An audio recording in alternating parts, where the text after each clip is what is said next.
प्रातः स्मरामि हृदि संस्फुरदात्मतत्त्वम्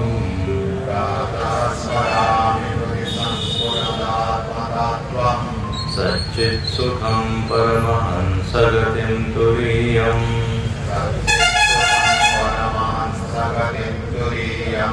यस्वप्नजागरसुषुप्तमवेति नित्यम्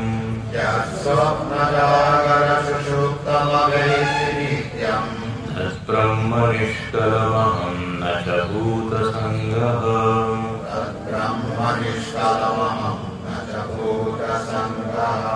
प्रातर्भजामि मनसा वचसामगम्यम्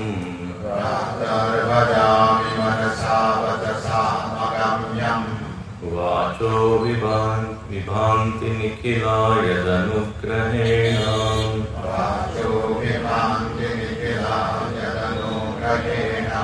यन्नेति नेति वचने निगमावोचु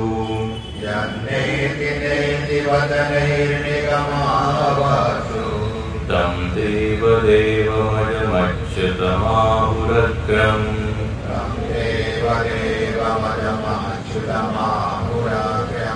प्रातर्नमामि तमसः परमर्कवर्णम्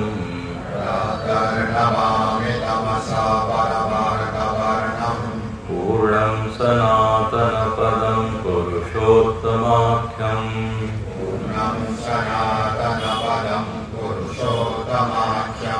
यस्मिन्निदं जगदशेषमशेषमूर्तो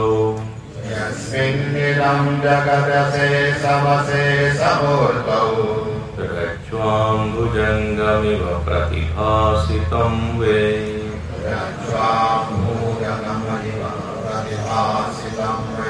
रज्ज्वाम्बुजङ्गमिव प्रतिभासितं वै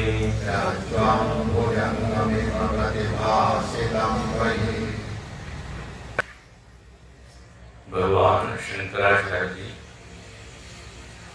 हम सब लोगों के लिए ध्यान के उपयोग में ये मंत्र आए, इसलिए ये स्तोत्र लिखते हैं और इसमें 3 श्लोक हैं। प्रातः काल जब हम ध्यान के लिए बैठे तो इनका उच्चारण हम कर सकते हैं। यदि इन श्लोकों का अर्थ हमको मालूम हो तो फिर उसका अधिक लाभ हमको हो सकता है। तो यहाँ पर कहते हैं प्रातः काल उठ के हम आत्म ध्यान करें, आत्मचिंतन करें, मन को आत्मोन्मुखी बनाएं, आत्मा की ओर अपनी दृष्टि को ले जाएं और ये देखने का प्रयत्न करें कि मैं कौन हूं। प्रायः हम अपने आप को मनुष्य मानते हैं, शरीर मानते हैं, स्त्री मानते हैं, पुरुष मानते हैं, लेकिन जो मानते हैं वही सच है क्या? ऋषि लोगों ने इसके ऊपर विचार किया, वेदों ने भी मार्गदर्शन किया, कहा कि नहीं, व्यवहार के लिए जो आप अपने आप को मानते हो ठीक है, लेकिन परम सत्य वो नहीं है जो आपने समझ रखा है। इसी को कहते हैं भ्रांति, अज्ञान, अविद्या, और इसकी निवृत्ति विद्या से होती है, ज्ञान से होती है। और ज्ञान कैसे होता है? तो श्रवण से। केवल पढ़ने से ज्ञान नहीं होता, सुनने से ज्ञान होता है। इसलिए रोज हम बता रहे हैं कि ध्यान के पहले हमको श्रवण भी जरूरी है, आवश्यक है। श्रवण करेंगे तो मालूम पड़ेगा कि मैं देह नहीं हूं, मैं आत्मा हूं, मैं जड़ नहीं हूं, मैं चेतन हूं, मैं दुख रूप नहीं हूं तो मैं सुख रूप हूं, तो अपने बारे में बहुत अच्छा ज्ञान हमको हुआ। यहां पर बताते हैं कि मैं कौन हूं। तो जैसे कहते हैं कि जिसके कारण सारी इंद्रियां काम करती है वो मैं हूं। जो सबसे पहले है उसके बाद में सब कुछ है वो मैं हूं। इसलिए दूसरे श्लोक का अंतिम शब्द है अग्रम। अग्रम मतलब अग्रे, पहले। पहले आत्मा है, फिर वृत्ति है, फिर इंद्रियां हैं, फिर प्राण है, फिर शरीर। ये पंचकोश कहे गए। पंचकोश अन्नमय, प्राणमय, मनोमय, विज्ञानमय और आनंदमय, 5 कोश है। अपने व्यक्तित्व की 5 परतें हैं, लेयर्स अंग्रेजी में। जैसे कोई गुफा होती है, गुफा, तो गुफा में अंदर एक कोई खजाना रहता है, लेकिन उसके अंदर जाने के लिए काफी प्रयत्न करना पड़ता है, हिम्मत करनी पड़ती है, तब धीरे धीरे धीरे हम वहां तक पहुंचते हैं। ऐसे यहां पर ये शरीर, मन, बुद्धि इत्यादि क्या है? गुफा है। इसलिए उपनिषद में कहा है बुद्धि गुहायाम निहितम गुहायाम। बोले आत्मचैतन्य कहाँ छिपा हुआ है? तो बोले गुहा में। वो गुहा बाहर के नहीं है, अपना अंतरंग में ही। एक बार परमात्मा ने लोगों के साथ खेल खेला। पता है, कोई छिपता है, फिर कोई उसको खोजता है। क्या कहते हैं आप? लुका छिपी, हाइड एंड सीक। तो भगवान जहां भी छिपे सब लोग उसको पकड़ लें। परमात्मा ने सोचा ऐसे जगह छिपूंगा कि ये व्यक्ति कभी वहां खोजेगा ही नहीं। परमात्मा ने बाहर छिपने का ट्राई किया, चांद पे, चंद्रमा पे छिप गया, लेकिन वहां पे देखा नील आर्मस्ट्रांग आ गया।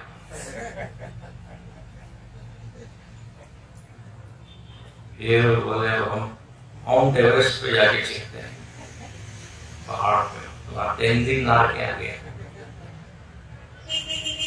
बाहर कहीं भी छिपे आदमी तो सब दूर भूल जाता है, समुद्र के अंदर भी चला जाता है। पनडुब्बी बनाई आदमी, पनडुब्बी होती है। तो बोले हम ऐसी जगह छिपेंगे कि कभी उसको कल्पना ही नहीं होगी कि वो वहां। वो छिप गया हृदय में। अब सब लोग खोज रहे हैं कहाँ है, कहाँ है। मोह को कहाँ ढूंढे रे बंदे, मैं तो तेरे पास। कहाँ खोज रहा है तू? इधर उधर। जो आनंद चाहिए, जो शांति चाहिए, जो तृप्ति चाहिए, वो यही। और जो अंदर गया है उसने पाया है। जिन खोजा तिन पाया। तो यहाँ पर ध्यान करना मतलब यही, अपनी ओर ध्यान देना, अपने अंतरंग में जाना। अब यहाँ पे कहते हैं, यहाँ पे तो उसे नहीं कहा, लेकिन गीता के 6ठे अध्याय में ध्यान के बारे में खूब बताया। तो वहां पे उन्होंने कहा कि यदि आपको अपना ध्यान करना है तो बोले आप व्यवहार ठीक करो। ध्यान से सुनो, मतलब 15 मिनट आप ध्यान करने बैठ रहे हो, लेकिन उसके पहले आप 23 घंटे क्या कर रहे हो, उसका बहुत प्रभाव पड़ता है। इसलिए गीता में एक श्लोक आया है, युक्ताहार विहारस्य युक्त चेष्टस्य कर्म। बोले अपना आहार विहार संभालो। यदि आपको ध्यान में सफल होना है ना, तो शुरुआत कहां से करो? आहार। भोजन सात्विक हो, तामसिक ना हो। भोजन राजसिक भी ना हो, बहुत चटपटा तीखा मसालेदार, उससे रजोगुण बढ़ता है। तो तमोगुण तो फिर होना ही नहीं चाहिए। तो सात्विक आहार यहाँ से शुरू। और सात्विक आहार क्या है? तो गीता के 17वें अध्याय में भगवान ने बताया है, तो पढ़िएगा। तो आहार ठीक हो, फिर विहार ठीक हो। किन लोगों के साथ हम मिल रहे हैं, बात कर रहे हैं, अपने मित्र कौन है।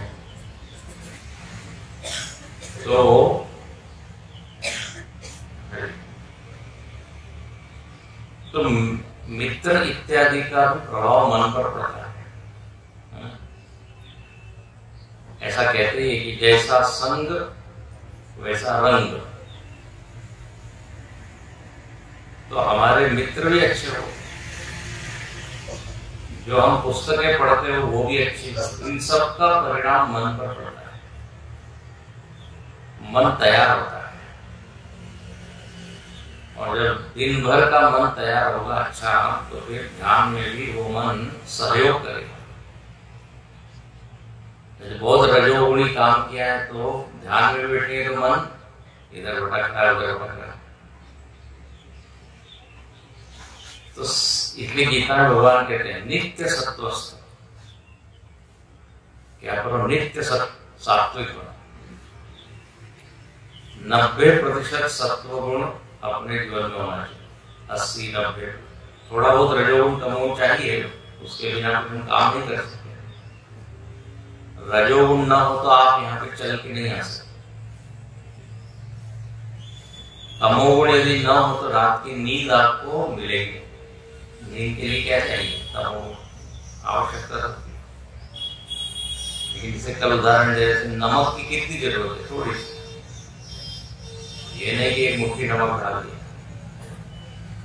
भोजन में स्वाद आता है थोड़े से, ऐसे जीवन में रजोगुण तमोगुण भी चाहिए।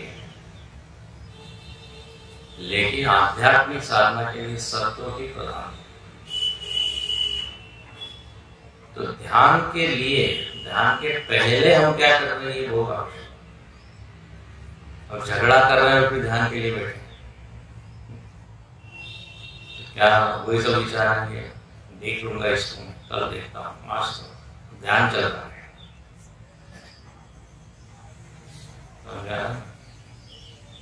युक्ताहार विकास।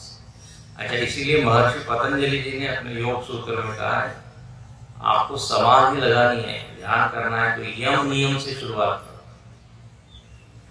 सत्य, अहिंसा, अस्तेय, ब्रह्मचर्य, अपरिग्रह, तो सुना होगा। जीवन में हम सत्य बोले। असत्य बोलने से होता है कि हमको याद रखना पड़ता है कि मैंने इसके सामने झूठ बोला है। जब भी आदमी आएगा इसके सामने ऐसा बोला है, सच को याद नहीं रखना। सत्यम ब्रूयात्, प्रियम ब्रूयात्, हितम ब्रूयात्। तो सत्य को संभाले। 5 यम बताए, 5 नियम।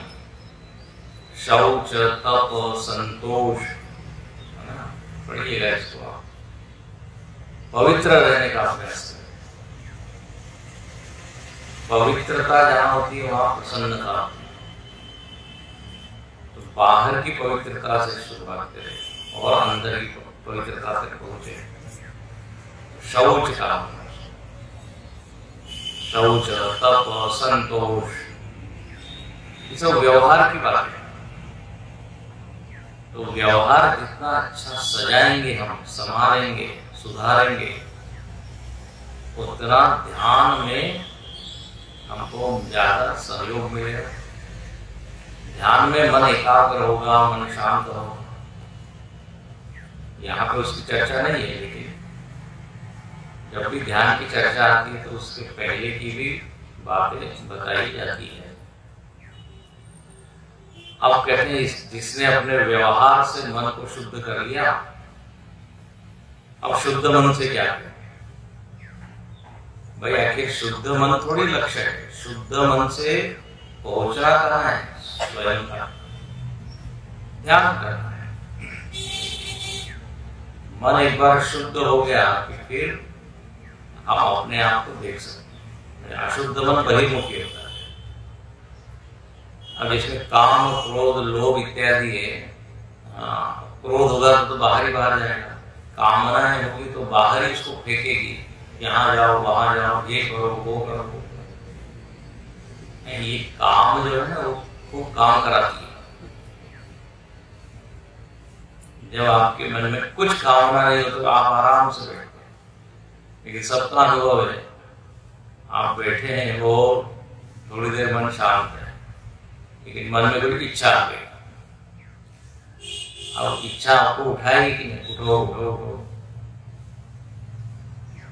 ध्यान के लिए बैठे हैं, सुबह सुबह पड़ोस के घर में चाय बन गई और उसकी सुगंध अपने नाक में गई और इसको चाय पीने का शौक है। अब उसके मन में इच्छा क्या है? मैं भी जरा पी लेता हूँ। कॉफी की सुगंध आ गई, गुरुदेव बड़ा अच्छा लगता है, कॉफी कॉफी कॉफी कॉफी, चाय चाय, मन ऐसा। बोले चाय पीने के बाद ध्यान अच्छा होगा, नींद नहीं आएगी। एक बार उड़ जाता है फिर उसका मन कहाँ चला जाएगा। तो जब तक कोई इच्छा नहीं थी एकदम मस्त बैठा हो, इच्छा आई नहीं, अशांत, तो मन को हम ऐसा तैयार करें कि ध्यान के समय कोई इच्छा नहीं। अब ध्यान किसका करें? तो तीसरे श्लोक में कहा, प्रातर्नमामि तमसः परमर्कवर्णम्। नमामि, नमामि मतलब नमस्कार, मैं नमस्कार करता हूं। अब नमस्कार के लिए तो आपको दोनों हाथ जोड़ने पड़ेंगे, सिर झुकाना पड़ेगा। तो बोले बाहर का नमस्कार नहीं, ये अपने आप को ही नमस्कार करता। हाँ, ये विशेष है। यहाँ कोई गुरु को नमस्कार, भगवान को नमस्कार, मूर्ति को नमस्कार, ऐसा नहीं, स्वयं को। किसको नमस्कार कर रहे हैं? मैं कौन? तो यहाँ लिखते हैं तमसः परमर्कवर्णम्। तमस मतलब होता है अंधकार। बोले अंधकार को नमस्कार कर रहा हूं। प्रातर्नमामि तमसः, अरे अंधकार को कोई नमस्कार करता नहीं कि नहीं? आप लोग क्या श्लोक बोलते हो? असतोमा सद्गमय, तमसोमा ज्योतिर्गमय। भगवान हमको अंधेरे से प्रकाश की ओर ले चलो। तो अंधेरा तो उपास्य नहीं हो सकता, अंधेरा तो ध्येय हो नहीं सकता। लेकिन यह बड़ा सुंदर है। अंधेरा कैसा है? तो बोले सूर्य के समान प्रकाशमान है। तमसः परम अर्कवर्णम्, अर्क मतलब होता है सूर्य, वर्ण मतलब होता है रंग। ये क्या विचित्र बात है? मैं ऐसे अंधकार को नमस्कार करता हूं जो सूर्य के वर्ण का है, ये कैसे होगा? तो यहाँ पे याद रखना, अंधकार का अर्थ अंधकार नहीं है जो हम प्राय अर्थ लेते हैं। अंधेरा मतलब प्रकाश का अभाव। रात में यदि इस मंडप में आए तो यहाँ क्या दिखेगा? अंधेरा, लाइट नहीं। यहाँ पे अलग अर्थ है। यहाँ पर कहते हैं हम आत्मा का ध्यान करते हैं और इस आत्मा में कोई भी जगत नहीं है, जगत का पूरी तरह अभाव है, इसलिए तमस है। तमस मतलब काला काला अंधेरा, वो नहीं। जैसे जब अंधेरा होता है तो कुछ भी नहीं होता, कुछ दिखता नहीं। ऐसे ही यहाँ पर कहते हैं आत्मा में जगत नहीं है। और ये आत्मा कौन से वर्ण का है? सूर्य के वर्ण का है। तो सूर्य मतलब होता है प्रकाश, और प्रकाश का अर्थ है ज्ञान। तो आत्मा का अर्थ क्या है? ज्ञान स्वरूप हूं, ज्ञान स्वरूप, जड़ नहीं हूं। मैं अपने ज्ञान स्वरूप मैं हूं, इसका मैं ध्यान करता हूं।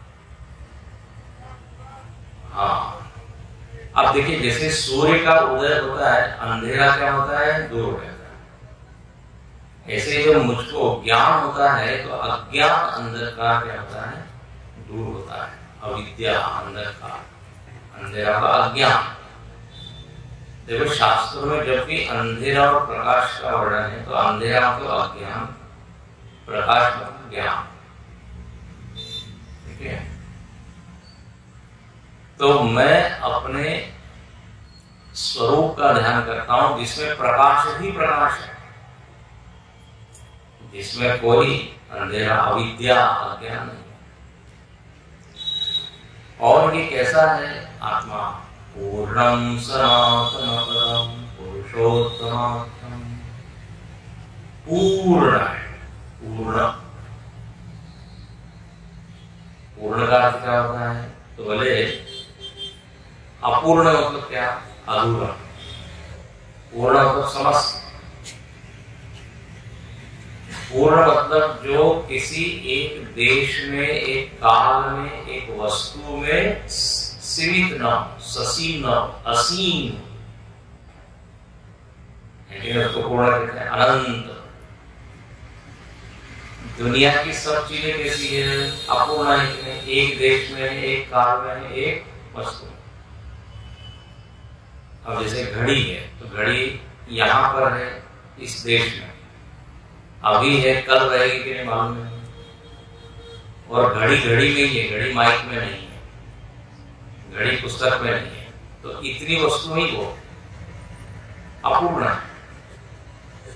अपना शरीर भी अपूर्ण है, आज है, यहाँ है और इतना ही, इसके बाहर नहीं है।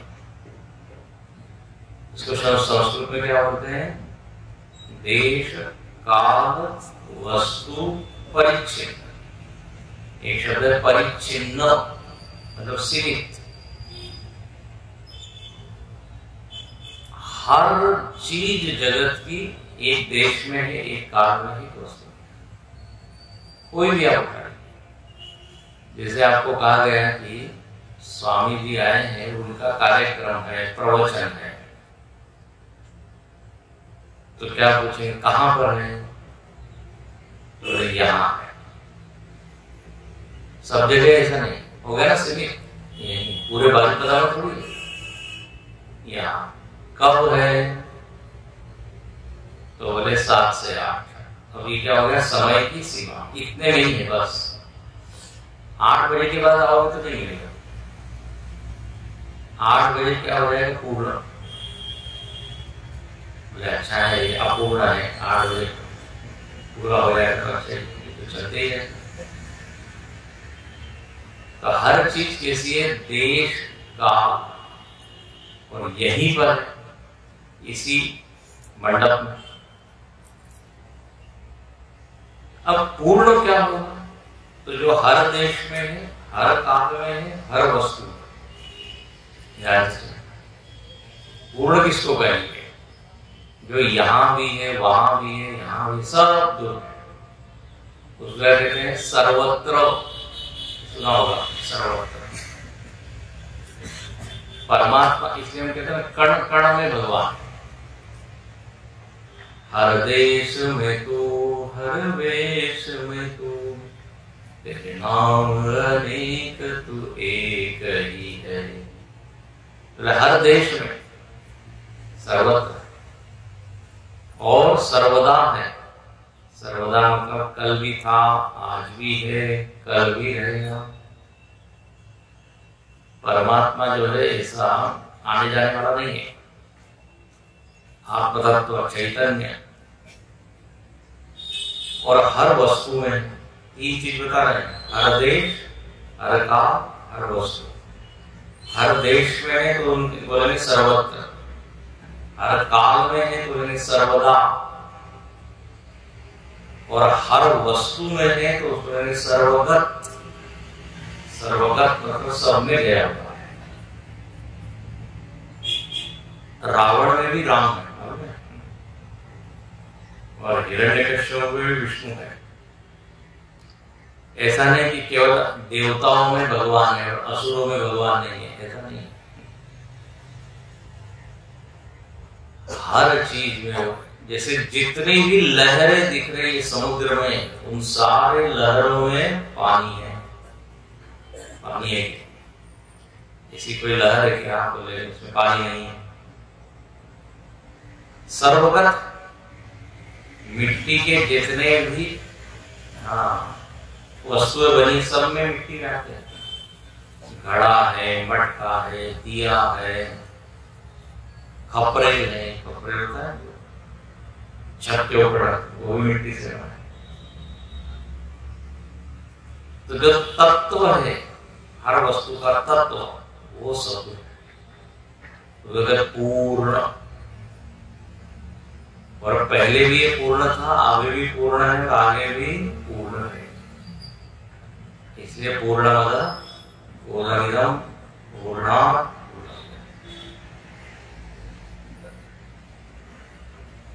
ये पूर्णमदम मंत्र मतलब केवल प्रवचन को खत्म करने के लिए नहीं है।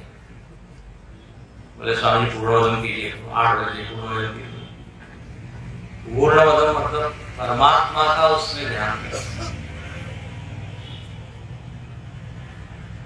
तो एक व्यक्ति से पूछा सबसे अच्छा मंत्र कौन सा लगता है आपको? बोले पूर्णमदम। उसका इंतजार करते हैं कब पूर्णमदम और कब शुरू। तो ये कार्यक्रम पूर्ण करने के लिए नहीं है, ये ईशावास्योपनिषद का शांति मंत्र है। पूर्णमदः पूर्णमिदं पूर्णात् पूर्णमुदच्यते। तो जो चीज को आप काट नहीं सकते, मार नहीं सकते, तोड़ नहीं सकते, वो है पूर्ण। देश काल वस्तु किसी से भी, इसलिए कहते हैं नैनम छिन्नन्ति शिस्त्राणि नैनम दहति पावकः। जो अनंत है, पूर्ण तो अनंत है, इसका अंत नहीं है। हम अपने आप को देखें तो अपने में हर चीज कैसी अंत वाली है, थोड़ी देर के बाद वो खत्म हो जाती है। बोलने की शक्ति, चलने की शक्ति है ना, जैसे जैसे बूढ़े होते कम कम कम होते हैं, हम चल नहीं सकते, बोलते। ज्ञान की शक्ति कम कम होती है, देखने की शक्ति, सुनने की शक्ति, हर चीज की सीमा है, लिमिटेशन।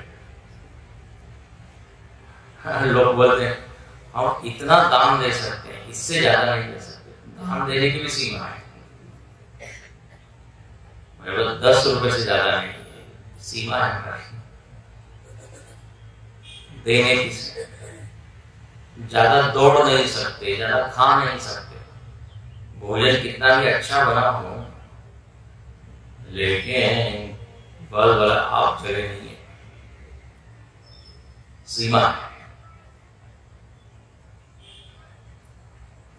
धन की सीमा, हर चीज की सीमा।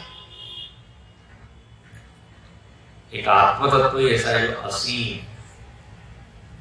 पूर्णम। तो रोज सुबह उठ के हम अपने पूर्णता का ध्यान करें, और जब पूर्णता का ध्यान करेंगे तो देखो मन कितना शांत हो जाएगा।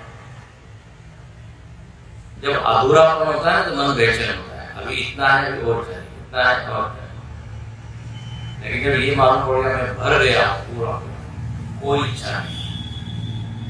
जैसे आपका यदि पेट भरा हो तो आपको भोजन करने की इच्छा होगी क्या? तृप्त। इसलिए आत्मतृप्त। जैसे आप अपने घर में बैठे हो तो आपको घूमने की इच्छा नहीं होगी, यदि घर में आनंद है ना। घर में यदि सुख शांति है तो बाहर निकलने की कोई इच्छा नहीं होगी, आप अपने घर में मस्ती से बैठे। लेकिन घर में यदि अशांति है तो कहीं इधर जाना, कहीं उधर जाना।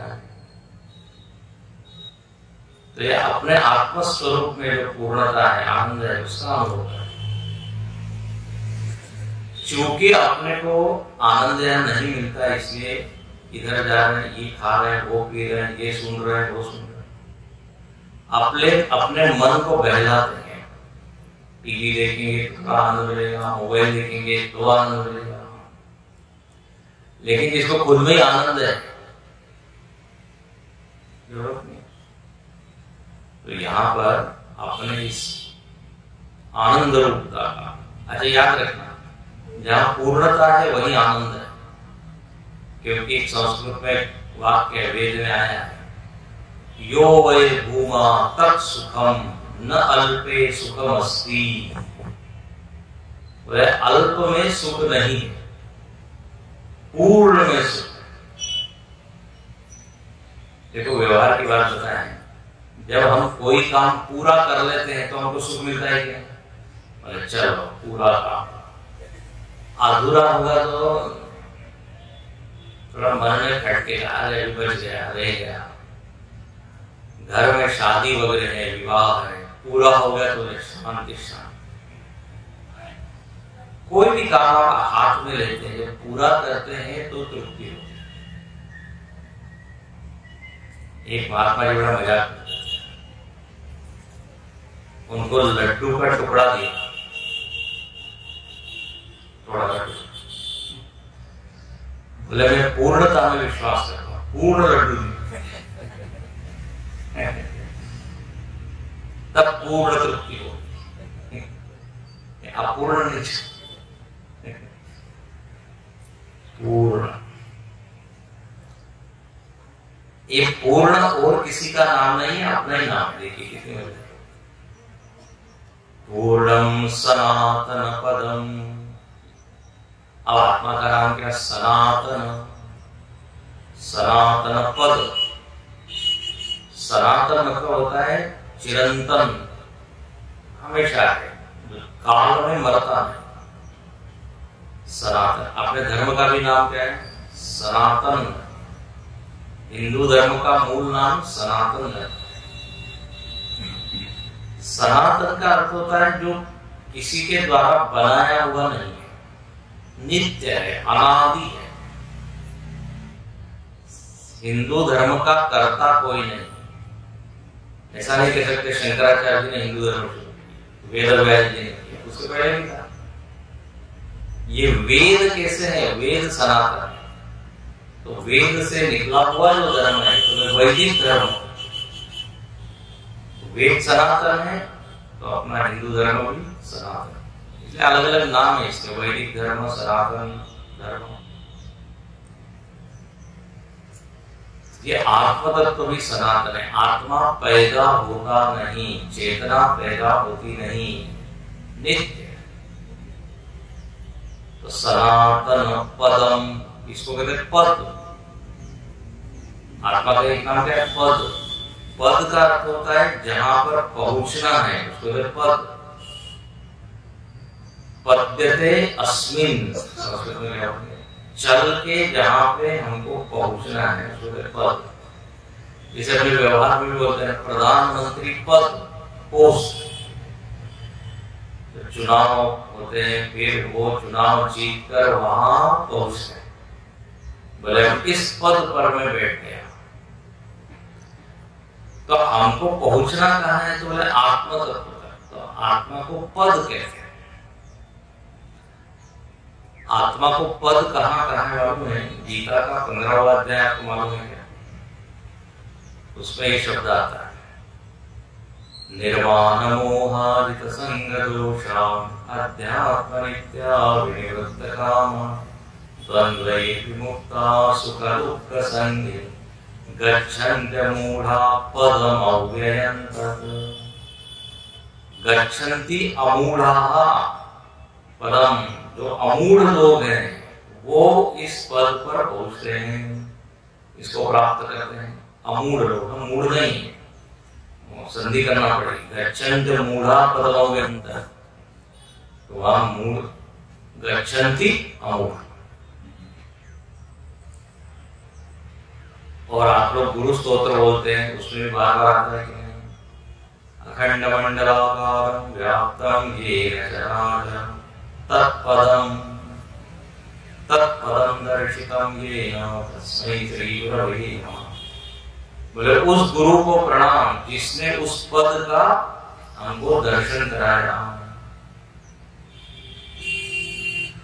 गीता में आता है परिमार्गितव्यम, जिस पद पर ज्ञानी लोग पहुंचते हैं, साधक लोगों को उसकी खोज करनी चाहिए, उस पद तक जाने का प्रयत्न करना चाहिए इंसान। तो पद शब्द को आता है, पद आता है, धाम शब्द आता है, तद धाम परमम यद् गत्वा न निवर्तन्ते, जहां पे जाने के बाद वापस आना नहीं होता है। नहीं तो हम कहीं भी जाते हैं पहले रिटर्न रिजर्वेशन करते हैं, जा रहे हैं आ गए, रिटर्न रिजर्वेशन नहीं कर जाते नहीं। तो बोले ये स्थिति ऐसी है आत्म साक्षात्कार की, उसका अनुभव होने के बाद फिर हम अज्ञानी नहीं होते, फिर भ्रमित नहीं होते। यद् ज्ञात्वा न पुनर्मोहम् एवं यास्यसि, तो ऐसा ये पद आत्मा का ही नाम है। पूर्णम सनातन पदम पुरुषोत्तमाख्यम। बहुत सुंदर। बोले इसी आत्मा को पुरुषोत्तम शब्द से भी बताया गया है। पुरुषोत्तम आख्यम, आख्यम मतलब कहा गया। पुरुष मतलब क्या होता है, तो बोले पूरी शयना, पुरुष। पूरी मतलब जगन्नाथपुरी नहीं, पूरी मतलब शरीर, वो भी है, वहां भी पुरुषोत्तम। पूरी में जो रहे उसको कहते हैं पुरुष, पूरी में सोए, पूरी शयनाथ। तो ये जो देह है इसको कहते हैं नगर, पूरी। और इसमें आत्म चैतन्य सोया हुआ है। सोया हुआ है मतलब क्या? सोया हुआ का अर्थ है अकर्ता है, कुछ क्रिया नहीं करता, अकर्ता। जैसे आप सो जाते हैं तो कुछ क्रिया होती है क्या? पढ़े, दूर से कोई देखता है तो उसको लगता है मर तो नहीं है, कुछ भी क्रिया दिखती है। नींद में कोई क्रिया करता है, हाँ कोई लोग नींद में बड़बड़ाते हैं, और जब कोई बीमारी हो जाती है तो नींद में लोग उठ के चलने लगते हैं, एक बीमारी होती है। लेकिन सामान्य नींद क्या है? कुछ भी नहीं, अकर्ता, मैं करने वाला हूं ये भी वृत्ति वहां नहीं होती, मैं कौन हूं ये भी मालूम नहीं। तो बहुत सुंदर वर्णन है। शरीर में जो आत्म चैतन्य है ना, वो बैठा तो है, वो कुछ नहीं करता, उसके कारण सब कुछ चलता है। ये स्वयं अकर्ता, ठीक है, उसके होने से आंख देख रही है, कान सुन रहे हैं, मुंह बोल रहा है, वो नहीं बोल रहा है, वो नहीं सुन रहा है, वो नहीं चल रहा है, उसके होने से सब कुछ।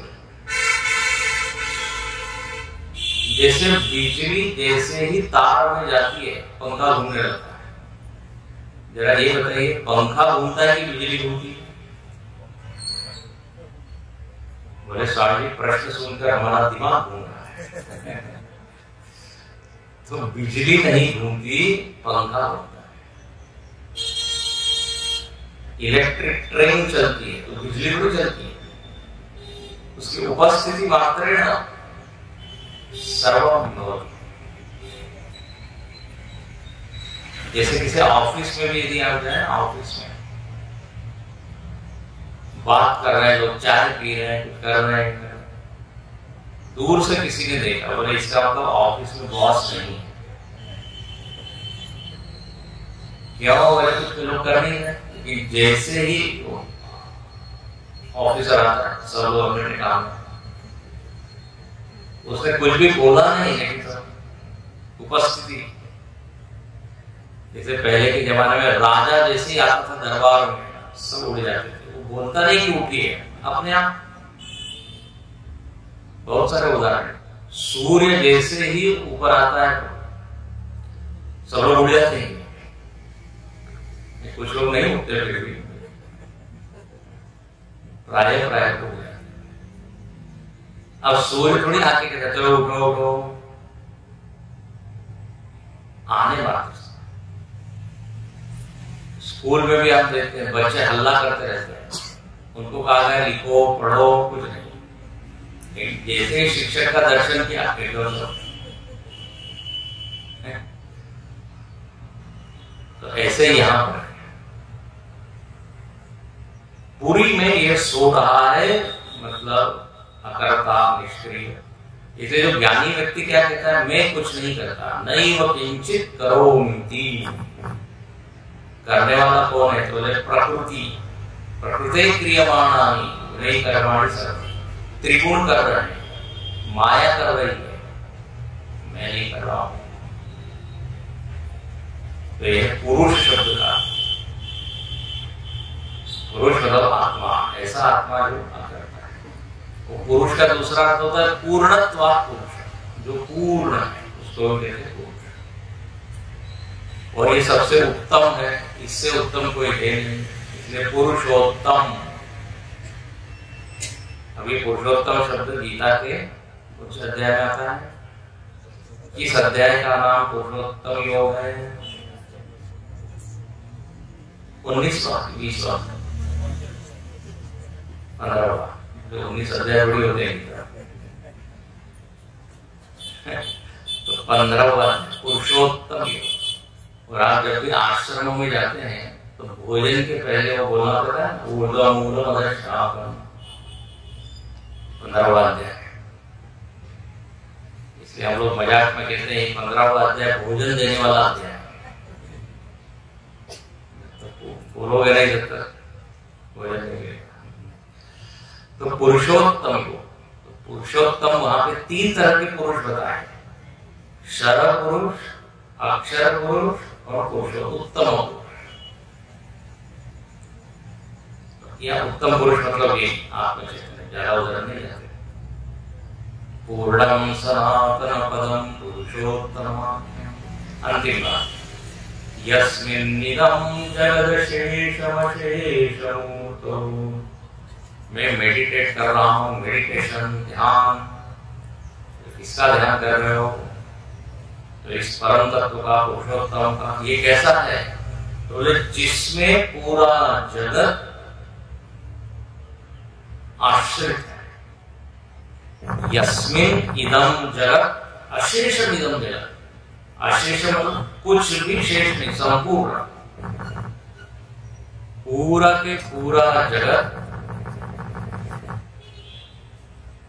इस परमात्मा में स्थित है।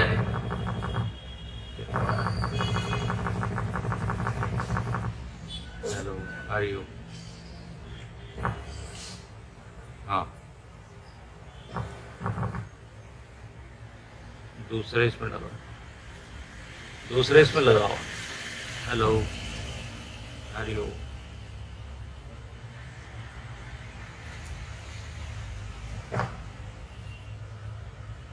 हेलो, हाँ।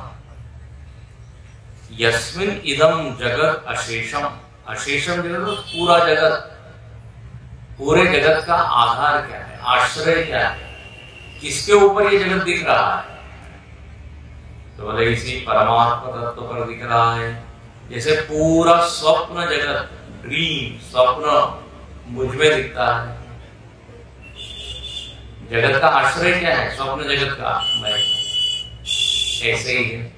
अच्छा, और जगत कितना है? तो बोले अनंत है, अनंत, जिसकी कोई सीमा नहीं। दुनिया का और छोर दिखता है क्या? किनारा, यहां से शुरू होके यहाँ पे हॉल का तो दिखता है, यहां से यहाँ।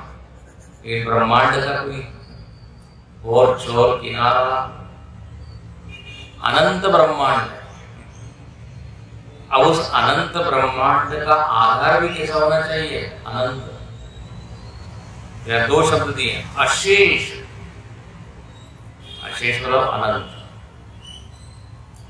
और उसमें संपूर्ण जगत। 2 बार अशेष शब्द है, अशेषम, अशेषमूर्तो। तो एक अशेष का अर्थ है कि शेष कुछ भी नहीं, समस्त। और दूसरा अशेष का अर्थ है अनंत। तो अनंत परमात्मा में संपूर्ण समस्त जगत व्याप्त है। जैसे संपूर्ण लहरें जो है वो किसमें है? समुद्र में। समुद्र है उसका क्या है? आधार। कोई भी लहर है उसके अंदर आप जाएंगे तो कहां पहुंचेंगे? समुद्र, है ना? सुंदर। तो ऐसा मैं अधिष्ठान हूं। अधिष्ठान, आधार। जैसे कोई बिल्डिंग होती है, 10 मंजिला बिल्डिंग, किसके ऊपर आश्रित होती है? वो नीचे का होता है फाउंडेशन के। दिखता नहीं हो लेकिन उसके ऊपर ही होता है। ऐसे परमात्मा दिखता नहीं है लेकिन उसी पे दिखता है। बड़े बड़े पेड़ होते हैं, हम ऊपर ऊपर तो बड़ा अच्छा उसको देखते हैं, हरा भरा है, लेकिन किसके ऊपर वो आश्रित है? मूल, वो जड़ होता है, वो दिखता नहीं है। ऐसे ही परमात्मा के ऊपर है लेकिन परमात्मा दिखता नहीं है, इसलिए लोगों को विश्वास नहीं होता कि कोई है भी क्या। तो यह जगत और परमात्मा में संबंध होता है। अधिष्ठान, अध्यस्त, आश्रय, आश्रित। और आखिरी में अंतिम लाइन में क्या लिखते हैं?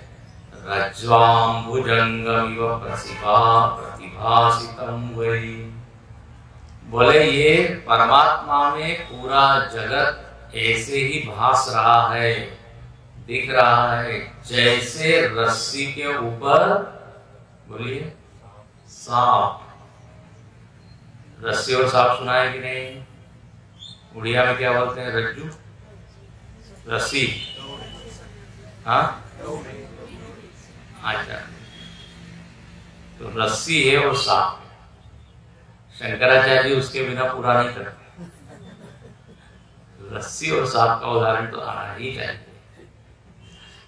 तो रस्सी पड़ी हुई है, डोरी, और थोड़ा सा अंधेरा है, तो दूर से एकदम क्या लगता है? अरे सांप, सांप। अब वो वहां सांप तो होता नहीं है, केवल आभास होता है, भ्रांति होती है, प्रतीति होती है। जब पास में जाके आप टॉर्च की लाइट उस पर डालते, अरे इधर रस्सी है, सांप आप है। तो अब इसको क्या बोलेंगे? सत्य कौन है? रस्सी सत्य है या सांप? तो बोले जो रहे वो सत्य है। पहले भी रस्सी थी, जब सांप दिख रहा था तब भी रस्सी ही है, और जब लाइट डाला तब भी क्या है? रस्सी। तो रस्सी सत्य है, उसके ऊपर दिखने वाला सांप, सर्प मिथ्या है। ऐसे ही परमात्मा सत्य है, उसके ऊपर दिखने वाला जगत मिथ्या है। जैसे सिनेमा का पर्दा होता है, अब पर्दे पे आप देखते हो सिनेमा, बारिश हो रही है, और क्या आग जल रही है, बहुत कुछ हो रहा है, लेकिन वो सब क्या होता है? मिथ्या। सत्य क्या होता है? वो पर्दा। गुरुदेव का उदाहरण सुनाया कि आपने, बोले चिन्मयानंद जी बड़ा अच्छा उदाहरण दिया गुरुदेव। पहले के जमाने में टेक्नोलॉजी उतनी डेवलप नहीं थी ना, तो थिएटर में जब सिनेमा दिखाते थे तो कभी कभी क्या होता था? वो रील कट जाती थी, या कभी कभी लाइट ही चली जाती थी, तो केवल क्या दिखता था? पर्दा। और तब क्या होता था? जितने देखने वाले लोगों को सीटी हो जाती थी, हो। तो गुरुदेव बड़ा अच्छा होता है, बोले ये सब जो सीटी बजा रहा है, ये साक्षात्कार की सीटी, सत्य का साक्षात्कार हुआ है, आनंद से वो सत्य पर्दा ही है। Whistle of realisation. तो सिनेमा तो आता है जाता है, पर्दा रहता है। ऐसे ही एक जगत आता रहता है, जाता रहता है, इसमें सब चलते रहता है। या ऐसे मंच है, नाटक का मंच, उसके ऊपर नाटक हो। तो जो दिखने वाली चीज है वो है मिथ्या, जो नहीं दिखने वाली चीज है वो है सत्य। अच्छा, दुनिया में उल्टा नियम है, मालूम है? दुनिया में जो दिख रहा है वो सच है, जो नहीं दिख रहा है वो। वेदांत तो उल्टा ही पढ़ाता है, बोले जो अदृश्य है, अव्यक्त है, वो सत्य। क्योंकि दिखना जो होता है ना, कई बार बड़ा धोखे वाला होता है, वो सच्चा होता नहीं। अब यदि हम ये नियम बना लें कि जो जो दिखता है वो सच्चा है, तो ये ऊपर आकाश में नीला रंग दिखता है, सच्चा है क्या नीला रंग? नहीं है। नीला होता तो सब एरोप्लेन किसी नीले हो क्या उनका रंग लग जाता ना नीला। ये जो तारे हैं छोटे छोटे दिखते हैं छोटे, लेकिन है क्या छोटे? बच्चे लोग गाते जरूर है, twinkle twinkle little star how I wonder what you are. अरे लिटिल लिटिल नहीं है, वो सूर्य से हजारों गुना बड़े। तो दिखता तो बहुत कुछ है, लेकिन वैसा होता नहीं है। यहाँ भी बहुत कुछ दिखता है कि सब लोग ध्यान से सुन रहे हैं, दिखता है दिखता ऐसा कि सब लोगों को समझ में आ रहा है। नहीं स्वामी जी हमको आ रहा है, तो ठीक है। तो दिखता बहुत कुछ है, लेकिन वैसा होता है कि नहीं ये देखना पड़ेगा। इसलिए नियम ये नहीं है कि यद दृश्यम तत् सत्यम, नो। अब रेगिस्तान में आपको पानी दिखता है, सत्य क्या होता है? इसलिए कहते हैं दिख रहा है सांप और लग रहा है वो सच्चा है, लेकिन वो सांप सच्चा नहीं है, रस्सी। परमात्मा रस्सी की तरह है और जगत सांप। तो रज्ज्वा भुजंगम इव, इव मतलब उसके जैसा, प्रतिभासितम। तो अर्थ ये हुआ कि आत्मा रस्सी की तरह है, उसके शरीर मन बुद्धि सब मिथ्या है, प्रतीति। तो अपने सत्य स्वरूप का हम क्या करें? ध्यान करें। और यहाँ तो लिखते हैं उसको ही प्रणाम करें। मन ही मन प्रणाम करना मतलब उसमें लीन हो जाना। प्रणाम करना मतलब क्या? अपने आप को लय कर देना, अपने जीव भाव को, देह भाव को, मनुष्य भाव को। इसको वेदांत में क्या कहते हैं? देहाभिमान, जीवाभिमान, जात्याभिमान, वर्णाभिमान, है ना, धर्माभिमान, ये सबको लीन कर। इसलिए वो कैवल्य उपनिषद में कहा है अत्याश्रमस्त सकलेन्द्रियाणाम। बोले ध्यान में आप न ब्रह्मचारी हो, न गृहस्थ हो, न सन्यासी हो, कुछ नहीं, सब लीन कर दो, सब भूल जाओ। न इंजीनियर हो, न डॉक्टर हो, न शिक्षक हो, न पति हो, न पत्नी हो, सच्चिदानंद आत्मा बस। तो ऐसा रोज एक बार सुबह कर लेना चाहिए, उससे पूरा दिन अच्छा है। इस तरह यहाँ पे 3 श्लोकों में भगवान शंकराचार्य ने ध्यान श्लोक प्रातः स्मरामि श्लोक है ना, अच्छे श्लोक। भगवान की कृपा से ये यहाँ पर पूर्ण हम लोग करते हैं। 2 मिनट शांति से बैठिए और जो आपने श्रवण किया उसको स्मरण कीजिए, मन को शांत एकाग्र करें। भगवान से प्रार्थना करें कि हमको आत्मज्ञान सतत बना रहे, सतत मुझको भान रहे कि मैं कौन।